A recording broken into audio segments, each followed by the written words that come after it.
குருமூர்த்தி பேச்சை கேட்ட பாஜகவால் தான் இந்த கட்சி வீழ்ச்சி அடைந்தது. இது அதிமுக வீழ்ச்சிக்கு யாரா காரணம்னா முழுக்க முழுக்க குருமூர்த்தியோட செயல்பாடு. ஓபிஎஸோட வீழ்ச்சிக்கு முக்கிய காரணம் இன்னைக்கு அதிமுக வேட்டி கூட கட்ட முடியாத இருக்கிறது காரணம் யாருன்னா குருமூர்த்தி பேச்சை கேட்டு தான், ஆடிட்டர் குருமூர்த்தி பேச்சை கேட்டு தான். அண்ணாமலைனா ஒரு பிராண்டு, அந்த பிராண்ட் அவர் வந்து பிஜேபி அண்ணாமலை இல்லைன்னா பிஜேபி இல்லைன்ற மாதிரி ஆயிடுது இல்லை. இதை வந்து அமித்ஷாவாலையும் டைஜஸ்ட் பண்ண முடியல, குருமூர்த்தி சாராலையும் டைஜஸ்ட் பண்ண முடியல, நரேந்திர மோடியாலையும் டைஜஸ்ட் பண்ண முடியல. வேறு விஷயம் சொல்கிறேங்க, சிவி சண்முகம் இதை வார்த்தை சொன்னார் 2024 தேர்தலில். எங்களுக்கு 2020 ராஜா, எங்களுக்கு 2024 ஒன்றும் முக்கியம் இல்லை ராஜா, எங்கள் தேர்தல் 2026 என்ன ஆச்சு இப்போ ராஜா? ஆனால் சிவி சண்முகத்தை கேட்குறேன், 2026 நீ ஜெயிப்பே ஐயா? நீ ஏன் ஜெயிக்க முடியாது? ஏன்டா நின்னாலும் ஒரு தொகுதியில் ஜெயிக்க முடியாது. நீ மயிலத்தில் நிற்க போகிற, அடுத்தோல்வி மயிலம் தொகுதியில் அடைய போகிற. மேற்கே உதிக்கிற சூரியன் மேற்கே உதித்தாலும் உதிக்குமே தவிர மீண்டும் எடப்பாடி முதல்வர் நாற்காலியை தொட்டு கூட பார்க்க முடியாது. நான் தான் சொல்றேன், எதிர்கட்சியாக இருக்கிற பொசிஷனாவது வருவாருன்னா எதிர்கட்சி தலைவராக கூட வருவார். இதுதான் நிதர்சனமான உண்மை. இன்னும் இந்த 2-3 நாளில் வெடிக்க போது பாருங்க, எத்தனை தலைவர்கள் வெளில போகிறாங்க பாருங்க.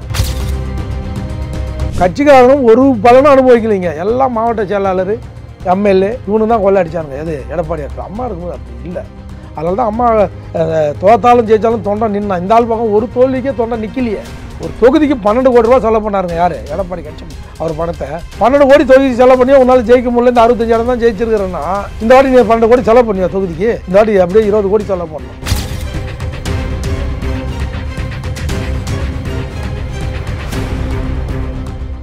நண்பர்கள், உறவுகள் அனைவருக்கும் வணக்கம். முக்கியமான தகவல்கள் பலவற்றை நம்முடைய உறவுகளுடன் பகிர்ந்து கொள்ள இணைந்திருப்பவர் அரசியல் விமர்சகர் ஆவின் வைத்தியநாதன் அவர்கள். வணக்கங்க. துக்ளக் ஆசிரியர் குருமூர்த்தி அவர்கள் ஒரு பேட்டி கொடுக்கும்போது ஒரு கருத்துக்களை முன் வச்சிருக்கிறாங்க. அதாவது அண்ணாமலை அவர்களுடைய தமிழக பாஜக தலைவர் பதவி பறிபோவதற்கு காரணங்கள் என்ன அப்படின்னு சொல்லி பேசியிருக்காங்க. அதில் முன்வைத்தது 2024 நாடாளுமன்ற தேர்தலில் பாஜக தோல்வி தழுவியது அப்படின்னு சொல்லப்பட்டாலும் அதை கடந்து ஒரு முக்கியமான தகவலை ஷேர் பண்ணியிருக்காங்க. என்ன அப்படின்னா, அண்ணாமலை வேகமாக செயல்பட்டாங்க, அந்த வேகம் தான் அண்ணாமலையுடைய பதவிக்கு பறிபோவதுக்கு காரணம் அப்படிங்கிறாங்க. இந்த கட்சி இன்னைக்கு இவ்வளோ தூரம் பிளவுக்கு காரணம் யாரானா துக்ளக் ஆசிரியர் குருமூர்த்தி சார் தான். தெரியுமா தெரியாதா? அன்னைக்கு இந்த அம்மா சின்னம்மா குடும்பத்தை முதலமைச்சராக்க விடாமல் சின்னம்மாவை கெடுத்தது குருமூர்த்தி தான். அப்புறம் இன்னொரு அதுக்கு ஒரு பத்திரிகையாளர் துணை போனார். அவர் யார்? ரவீந்திர துரைசாமி. டெல்லியில் உட்காந்துக்கின்னு குருமூர்த்தியை வச்சுக்கின்னு இந்த வேலையெல்லாம் பார்த்து அந்த அம்மா கட்சி வரைக்கும் முதலமைச்சர் ஆகாமல் அவங்க ஆயிருந்தாங்கன்னா கட்சி இந்த அளவுக்கு இது ஆயிருக்கு. இதை கெடுத்த குடும்பம் கொடுத்தது யாருன்னா குருமூர்த்தி தான். அன்றைக்கி மீண்டும் திரும்ப ஓபிஎஸ்ஸை சேர்க்கணும்னு சொல்லி இபிஎஸ்ஸை வலியுறுத்தி கலாட்டா பண்ணி கவர்னர் மேலே கை கொடுக்க வச்சதும் குருமூர்த்தி தான். குருமூர்த்தி பேச்சை கேட்ட பாஜகவால் தான் இந்த கட்சி வீழ்ச்சி அடைந்தது. இது அதிமுக வீழ்ச்சிக்கு யாரா காரணம்னா முழுக்க முழுக்க குருமூர்த்தியோட செயல்பாடு. ஓபிஎஸோட வீழ்ச்சிக்கு முக்கிய காரணம் இன்னைக்கு அதிமுக வேட்டி கூட கட்ட முடியாத இருக்கிறது காரணம் யாருன்னா குருமூர்த்தி பேச்சை கேட்டு தான், ஆடிட்டர் குருமூர்த்தி பேச்சை கேட்டு தான். அன்றைக்கி பிரிச்சுட்டு 2024 இவங்க ஜெயிக்கணும் போது மட்டும் சாக்கடையாக இருந்தாலும் பரவாயில்ல. என்ன சொன்னார் குருமூர்த்தி? தியாகத்தலைவை பார்த்து சொல்கிறார், சாக்கடையாக இருந்தாலும் பரவாயில்ல. யார்? சசிகலாமாவை. ஆபத்துக்கு பாவம் இல்லை, நெருப்பு வீடு பற்றி எறியும்போது எடுத்து ஊற்று அந்த தண்ணியும் அப்படின்னாரு. என்னது சேர்த்துக்க பாடுறாரு? யார் பிரித்தாரோ, யார் அந்த அம்மா முதலமைச்சர் ஆக விடாமல் தடுத்தாரோ குருமூர்த்தி, யார் அவர் சிறைக்கு அனுப்புறதுக்கு எல்லா வேலையும் பார்த்தது யாருன்னா குருமூர்த்தி. அவர் சொல்கிறார், இப்போ காலம் கடந்து நம்மளாம் பழமொழி சொல்லுவோம், கண் இருக்கும்போது சூரிய நமஸ்காரம் பண்ணணும், கண் கட்டப்புறம் சூரிய நமஸ்காரம் பண்ணியிருந்தா போயிடும். அதனால் பிஜேபி அண்ணாமலையோட செயல்பாடு எங்கேயாவது கேள்விப்பட்டுக்கிறீங்களா? செயல்பாடு சரியில்லை, ஸ்லோவாக இருக்குது, அதனால் நான் அவரை மாற்றணும்னு சொன்னால் போடல. அவர் வேகமாக செயல்பட்டார். அதனால் நான் இவங்களுக்கெல்லாம் ஒரு பொறாமை. அதாவது தனக்குன்னு ஒரு முத்திரையை ஏற்படுத்தினார். யார்? பிஜேபி கட்சிக்கு அப்பால். அண்ணாமலைனா ஒரு பிராண்டு, அந்த பிராண்ட் அவர் பிஜேபி அண்ணாமலை இல்லைன்னா பிஜேபி இல்லைன்ற மாதிரி ஆயிடுது இல்லை. இதை அமித்ஷாவாலையும் டைஜஸ்ட் பண்ண முடியல, குருமூர்த்தி சாராலையும் டைஜஸ்ட் பண்ண முடியல, நரேந்திர மோடியாலையும் டைஜஸ்ட் பண்ண முடியல. தமிழ்நாட்டில் இவர் பேசினா மட்டும் புரட்சி தலைவர் கை தட்டுற மாதிரி கை தட்டினே இருக்கிறானே. இவர் பேரை சொன்னால் மட்டும் அண்ணாமலை அவர் இப்படி அண்ணாமலை கையை அனுப்புனா கூட ஆர்ப்பரிக்கிறான். இதெல்லாம் பணம் கொடுத்து கூட்டு வந்த கூட்டத்தில் அது மாதிரிலாம் நடக்காது. மக்கள் அவனை அண்ணாமலையை ஒரு தலைவனாக ஏற்றுட்டான். தமிழ்நாட்டில் 2 பேருக்கு தான் அந்த வாய்ப்பு. திரும்ப சொல்கிறேன், தமிழ்நாட்டில் தலைவனுக்கு அடுத்த முதலமைச்சராக வரக்கூடிய வாய்ப்பு யாருக்குன்னா ஒன்று டிடிவி சாருக்கு, அடுத்தபடியாக யாருக்குன்னா திரு அண்ணாமலைக்கு தான். இன்றைக்கி இல்லைனாலும் இன்னொரு 10 வருஷம் கழிச்சு இல்லை இன்னொரு 20 வருஷம் கழிச்சாது மீண்டும் அவருக்கு தமிழ்நாட்டில் முதலமைச்சர் நாற்காலியில் உட்காராமல் அண்ணாமலை சாக மாட்டார். எழுதி வச்சுங்க, நான் சொல்கிறேன். நாங்களாம் உயிரோடு இருக்கிறோமோ இல்லையோ, ஆனால் அண்ணாமலை உயிரோடு இருப்பார். தமிழ்நாட்டில் என்றைக்கு இருந்தாலும் ஒரு நாள் அவர் முதலமைச்சர் நாற்காலி இப்போ அமருவார். இப்போ அதே துக்ளக் குருமூர்த்தி அவர்களை பொறுத்த வரைக்கும் தான் 2026 பாஜகவுடைய இலக்கு கிடையாது, 2031 சட்டமன்ற தேர்தல் தான் எங்களுடைய இலக்கு. பாஜக டெல்லி பாஜகவுடைய வியூகம் என்ன அப்படின்னா தமிழ்நாட்டில் படிப்படியாக வளர வேண்டும் அப்படிங்கிறது தான் எங்களுடைய வியூகமே அப்படின்னு சொல்லி தெரிவிக்கிறாங்க. வேறு விஷயம் சொல்கிறேங்க, சிவி சண்முகம் இந்த வார்த்தையை சொன்னார் 2024 தேர்தலில். எங்களுக்கு 2020 ராஜா, எங்களுக்கு 2024 ஒன்றும் முக்கியம் இல்லை ராஜா, எங்கள் தேர்தல் 2026 என்ன ஆச்சு இப்போ ராஜா? ஆனால் சிவி சண்முகத்தை கேட்குறேன், 2026 நீ ஜெயிப்பியா ஐயா? நீ ஏன் ஜெயிக்க முடியாது? கேண்டிடேட்டாக நின்னாலும் ஒரு தொகுதியில் வந்து ஜெயிக்க முடியாது. நீ மயிலத்தில் நிற்க போகிற, படுதோல்வி மயிலம் தொகுதியில் அடைய போகிற, இல்லை விழுப்புரத்தில் நின்னாலும் படுதோல்வி அடைய போகிற. நீ இன்னாதான் அண்ணன் அண்டர்ஸ்டாண்டிங் பொன்முடிக்கிட்டு அரசியல் பண்ணலாம், நீ ஜெயிக்க முடியாது. பாமக இருக்கும்போதே உன்னால் ஜெயிக்க முடியல. இப்போ பாமக உங்கள் கூட இருக்குமான்றது தெரியல. அப்பா இருப்பாரா புள்ள இருப்பாரான்னு யார் இருப்பாங்கன்னு தெரியல இந்திய கூட்டணியில். முதல்ல பிஜேபி உங்களோட பயணிக்குமான்றதே இன்றைக்கி இப்போ 100 மில்லியன் கேள்வி ஆகிப்போச்சு, 100 மில்லியன் கேள்வி ஆகிடுச்சு. இது பிஜேபியை மறுபரிசீலனை செய்யணுன்ற ஒரு அளவுக்கு வந்துட்டாங்க இந்த பிஜேபி கூட்டணி. ஒன்றும் இவங்களை சேரு யாரை சசிகலா, கேசி பழனிசாமி, இந்த 4 பேரும் சேரு, இல்லை செங்கோட்டை என்ன சேர்த்துக்க வேண்டியதா? இப்போ 5 பேரும் சேரு சேர்க்கலையா? ஒருங்கிணைந்த அதிமுக தான் எங்களுடைய ஆதரவுன்னு சொல்லி அவங்களே வாபஸ் வாங்கிடுவாங்க. என்னது எப்படி ராஜீவ்காந்தி வந்து 1989 ஜானகியம்மா ஆட்சியை கவுத்தாங்களோ சட்டமன்றத்தில், இதை வார்த்தை தான் சொன்னாங்க காங்கிரஸ் பேர் இயக்கம் என்ன சொல்லிச்சு? அன்றைக்கி பேர் இயக்கமாக இருந்தது, இன்றைக்கி பேரிக்கை இயக்கமாக மாறிடுச்சு. செல்வ பிறந்தவங்க இருந்தோம்னு அது வேறு விஷயம். அந்த பேர் இயக்கத்தில் அன்றைக்கி ஒன்றுகிணைந்த அதிமுக ஆதரவு இதே வார்த்தையை திரும்ப இவங்க திருப்பி போட்டு சொல்லிட்டு போயிட்டே இருப்பாங்க. அவங்க தமிழ்நாட்டில் காலை வச்சு கால் ஊன்ற முடியாது பிஜேபின்றதை இப்போ நல்லா உணர்ந்துட்டாங்க. இங்கே வந்து போகிறதோ இது வேஸ்ட் எக்ஸசைஸ்ன்றதையும் புரிஞ்சிட்டாங்க. சும்மா இருந்திருப்பாங்க. அது அண்ணாமலை ஏதோ கொஞ்சம் பதிவு எடுத்தாலும் ஆக்டிவாக இருந்தார். நிர்மலா சீதாராமன் வந்தது, இது ஜிகே மூப்பனார் நினைவேந்தல் நிகழ்ச்சிக்கு வந்து அண்ணாமலையை வாங்கி தள்ளிட்டு அந்த அதுலேருந்து எந்த பாரதிய ஜனதா நிகழ்ச்சியிலும் கலந்துக்கிறதில்ல. யார் அதுவரையும் கலந்துருந்தார். நீங்கள் பதிவு எடுத்தீங்க, எதுவும் பதிவு போடல, எதுவும் பொறுப்பு கொடுக்கல, ரைட்டு. அப்போ கூட ஒரு ஆக்டிவாக இருந்தார். டிடிவி சாருக்கு வேண்டுகோள் வச்சார், ஓபிஎஸ்க்கு வேண்டுகோள் வச்சார். டிடிவி சார் மாதிரி ஒரு ஜென்டில்மேன் கிடையாது, எனக்கு சீட்டு கூட தேவையில்லை, பாரத பிரதமர் 3வது முறையாக பிரதமராக வர வேண்டும் நிபந்தனையற்ற ஆதரவு கொடுத்தாரு. அவரெல்லாம் நீங்கள் வெளியில் அனுப்புறது தப்பு, அவர்களும் அந்த முடிவை வந்து மறுபரிசீலனை செய்யணும்னு சொல்லி பொது வழியில் பேசினார். ஆனால் உள்ளுக்குள்ளே அவங்கள வெளியில் அனுப்பிச்சதில் முக்கிய பங்கு யாருக்குறாங்கன்னா திரு அண்ணாமலைஜிக்கு இருக்குது. அது மறுக்க முடியாத உண்மை. இதை நம்ம 2 மாதத்துக்கு முன்னாடி ரயில் ஒன்றில் பதிவு பண்ணோம். இது பின்னாடி திரைக்கதை வசனம் டைரக்ஷன் அண்ணாமலைன்னு நம்ம சொல்லிடும். இப்போது குருமூர்த்தி அவர்கள் தெரிவித்ததில் 2026 இலக்கு இல்லை அப்படின்னா எடப்பாடி பழனிசாமியை முதலமைச்சர் ஆக்குவது எங்களுடைய குறிக்கோள் கிடையாது அப்படின்னு தானே நாம் எடுத்துக்க முடியும். அதுதான் சொன்னேன், அவங்களுடைய குறிக்கோளே அது கிடையாது. அதாவது கிழக்கே உதிக்கிற சூரியன் மேற்கே உதித்தாலும் உதிக்குமே தவிர மீண்டும் எடப்பாடி முதல்வர் நாற்காலியை தொட்டுக்கூட பார்க்க முடியாது.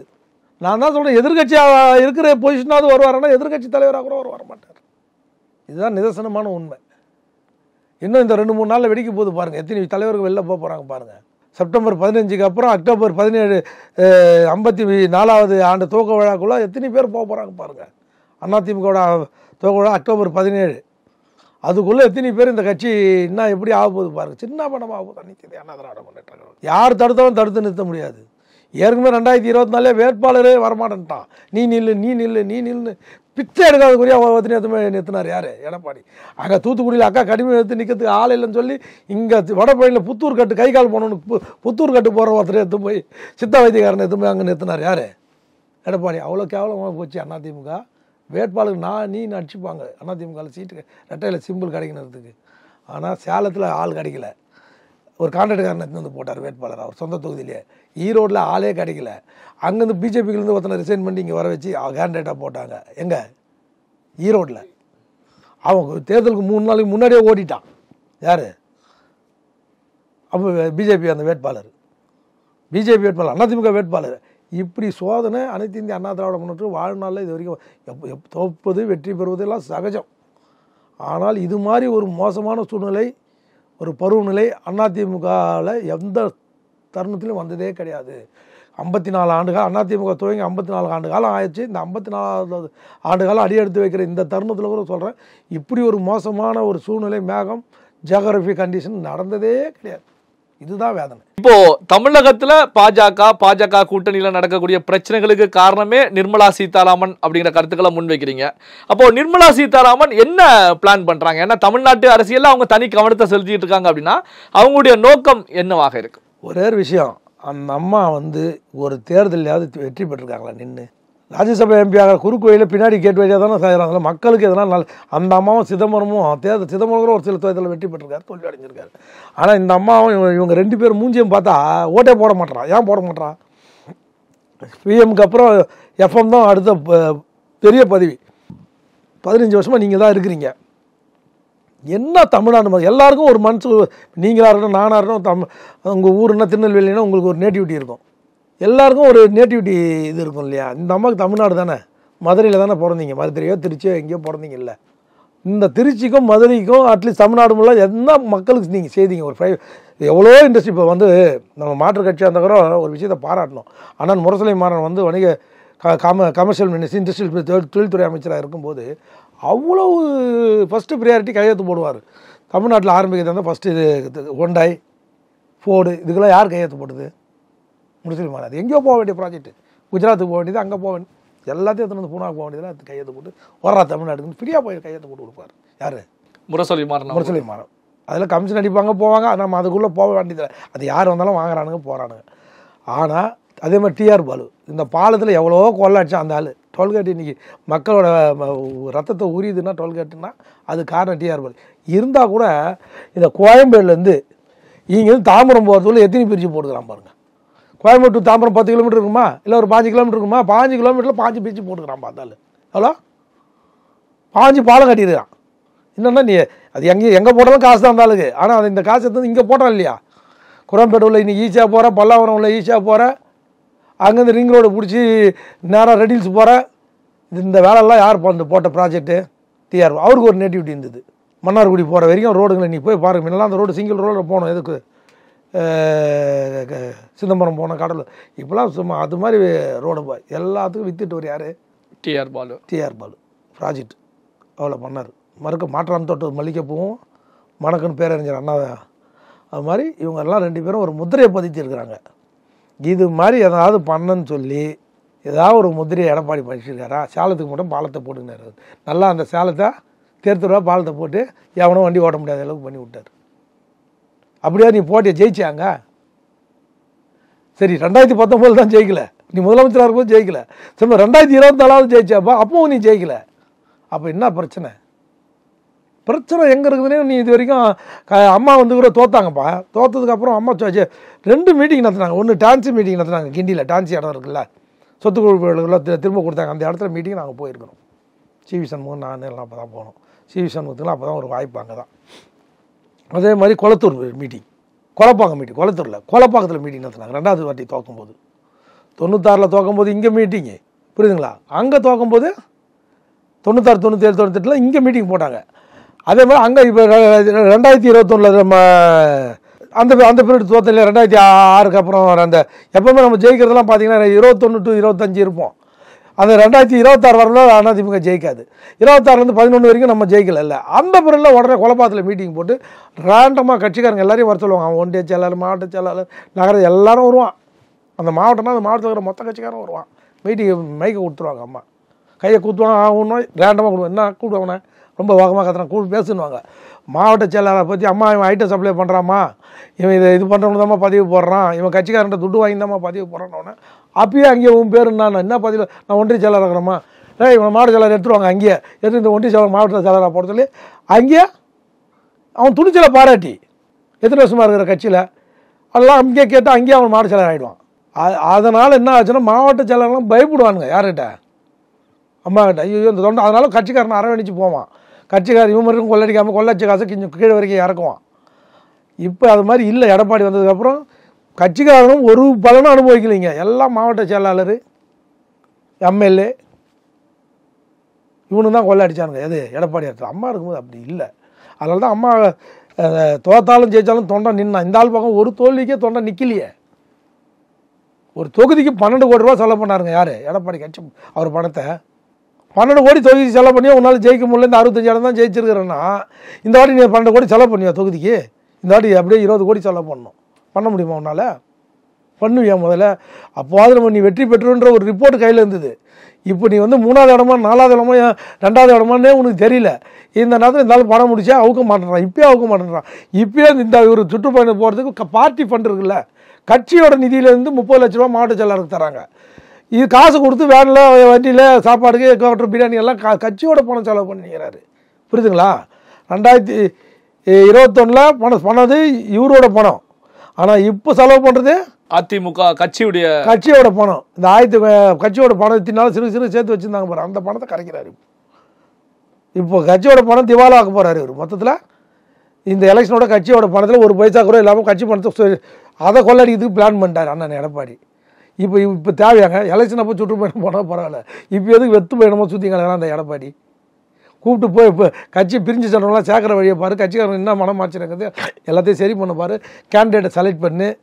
6 மாதத்துக்கு முன்னாடி நீ கேண்டிடேட்டை செலக்ட் பண்ண தான் இன்னும் எதிர்கட்சியாக இருக்கிற நீ வந்து திரும்ப வெற்றி பெறதுக்கான ஒரு ஸ்டெப்பு, அதை கூட குறைஞ்சபட்சம் உன்னால் செய்ய முடியல. இந்த தொகுதியில் யார் கேண்டிடேட், இந்த எல்லாத்தையும் கேண்டிடேட்டை செலக்ட் பண்ணி கூப்பிட்டு ரகசியமாக கூப்பிட்டு நீ போய் வேலை பாடுறான்னு சொன்னால் தான் அவன் இறங்கி அங்கே இருக்கிற பிரச்சனைகளை, அங்கே இருக்கிற வட்ட செயலாளர் பிரச்சனை, அங்கே இருக்கிற ஒன்றிய செயலாளர் பிரச்சனை, அங்கே இருக்கிற நகர செயலாளர் பிரச்சனைலாம் தீர்க்க முடியும். இது எதுவுமே செய்யாமல் வேனில் பஸ்ஸில் ஏறி உட்காந்தின்னு பல்வேறு முக்கியமான தகவல்கள் செய்திகளை நம்முடைய உறவுகளுடன் பகிர்ந்து கொண்டதற்கு நன்றி சார். நன்றி, வணக்கங்க.